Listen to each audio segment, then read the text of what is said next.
The death toll from devastating July 4th floods in Texas rose to more than 100 people on Tuesday, many of them children. Governor Greg Abbott said authorities were also still seeking more than 180 people whose fate remained unknown. Know this: we will not stop until every missing person is accounted for. The bulk of fatalities and the search for additional victims were concentrated in Kerr County and the county seat of Kerrville. The town of 25,000 residents transformed into a disaster zone when torrential rain struck the region last Friday in the early morning. More than a foot of rain fell in less than an hour, twice as much as had been forecast, flooding the Guadalupe River basin.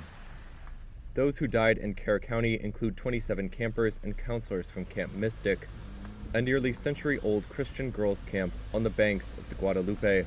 The camp director also perished. Abbott said on Tuesday that 5 girls and a camp counselor were still unaccounted for, as well as another child not associated with the camp. In addition to deaths reported in Kerr County, Abbott said more than a dozen other flood-related fatalities had been confirmed across a swath of Texas hill country known as Flash Flood Alley.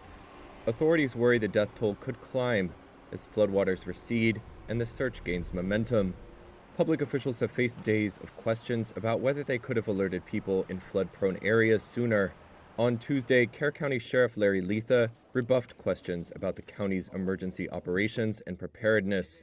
He would not say who was ultimately in charge of monitoring weather alerts and issuing flood warnings or evacuation orders. Abbott said a special session of the Texas legislature would convene later this month to investigate the emergency response and provide funding for disaster relief.